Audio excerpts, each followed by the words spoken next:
Hi everyone. Today we are going to be working on the second week of our module, What a Story, where we're learning lots of different ways that stories can be told.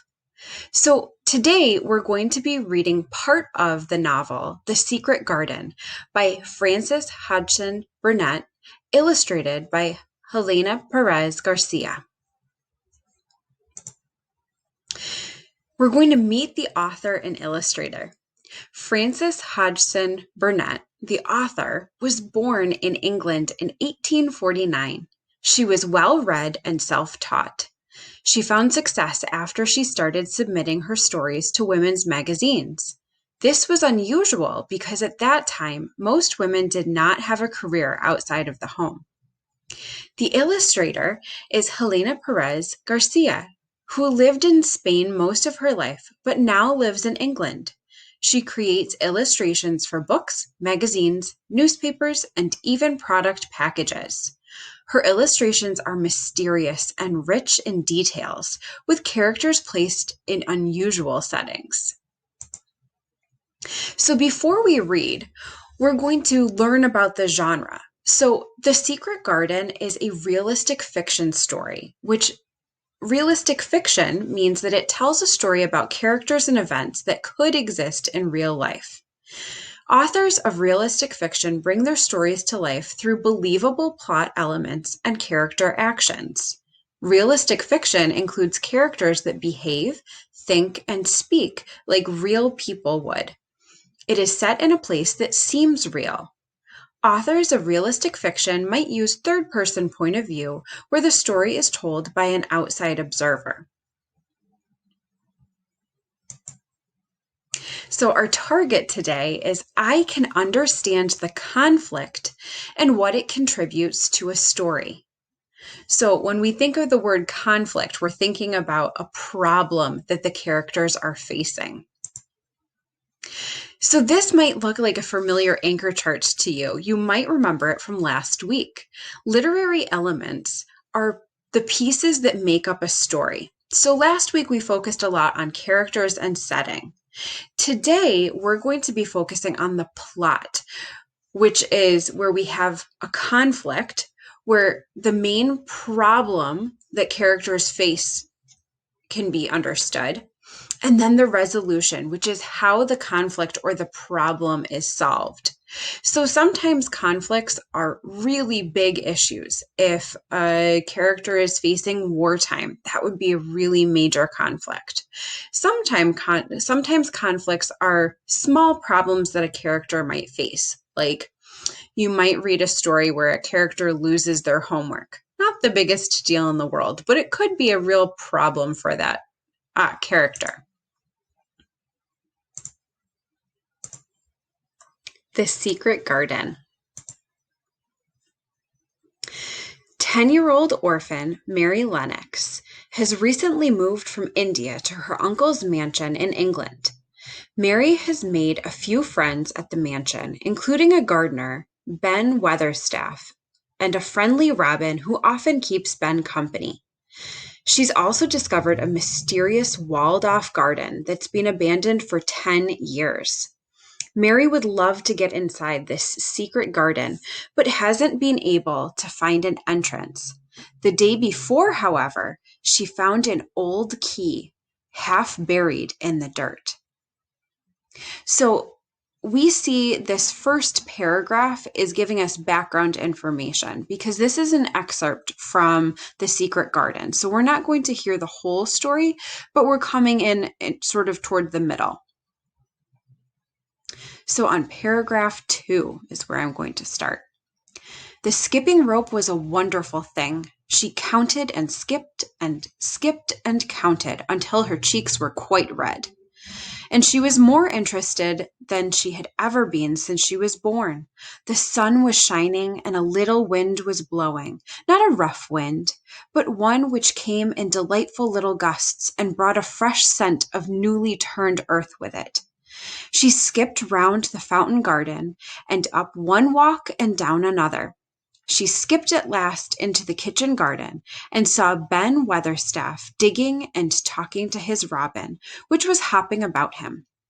She skipped down the walk toward him. He lifted his head and looked at her with a curious expression. She had wondered if he would notice her. She really wanted him to see her skip. Mary skipped round all the gardens and round the orchard, resting every few minutes. At length, she went to her own special walk. She made up her mind to try and skip the whole length of it. It was a good long skip, and she began slowly, but before she had gone halfway down the path, she was so hot and breathless that she was obliged to stop. She did not mind much, because she had already counted up to 30. She stopped with a little laugh of pleasure. There, lo and behold, was the robin swaying on a long branch of ivy. He had followed her, and he greeted her with a chirp. As Mary had skipped toward him, she felt something heavy in her pocket strike against her at each jump. When she saw the robin, she laughed again. "You showed me where the key was yesterday," she said. "You ought to show me where the door today, but I don't believe you know."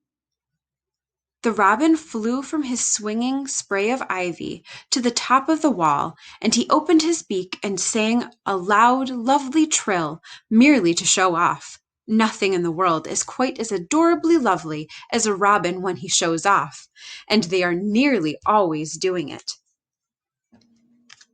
So I want to check to make sure that I understand what's going on so far. So I want to think to myself, who are the characters that we're learning about? And on pages 114 and 115, I'm going to stop and pause and think, what is the problem that Mary faces now that she's found the key? And then I want to think, what is the robin trying to do?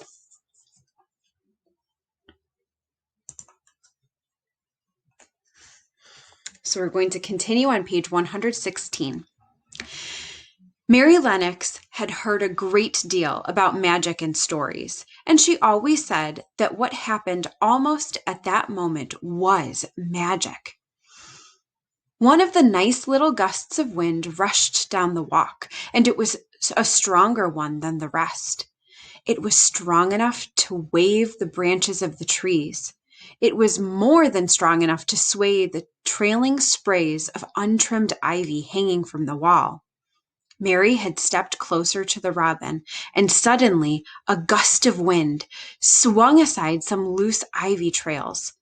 More suddenly still, she jumped toward it and caught it in her hand.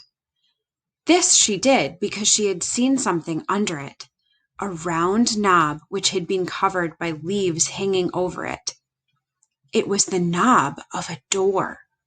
She put her hands under the leaves and began to pull and push them aside. Thick as the ivy hung, it nearly all was a loose and swinging curtain, though some had crept over wood and iron. Mary's heart began to thump and her hands to shake a little in her delight and excitement. The robin kept singing and twittering away and tilting his head on one side, as if he were as excited as she was. What was this under her hands, which was square and made of iron, and which her fingers found a hole in? It was the lock of the door, which had been closed 10 years. She put her hand in her pocket, drew out the key, and found it fitted into the hole, in the keyhole. She put the key in and turned it. It took 2 hands to do it, but it did turn. And then she took a long breath and looked behind her up the long walk to see if anyone was coming. No one was coming. No one ever did come, it seemed. She took another long breath because she could not help it. She held back the swinging curtain of ivy and pushed back the door, which opened slowly. Slowly. So thinking back to the conflict of Mary not being able to find the door that the key belonged to, I want you to think, how does the conflict contribute to the story? of her conflict or her problem.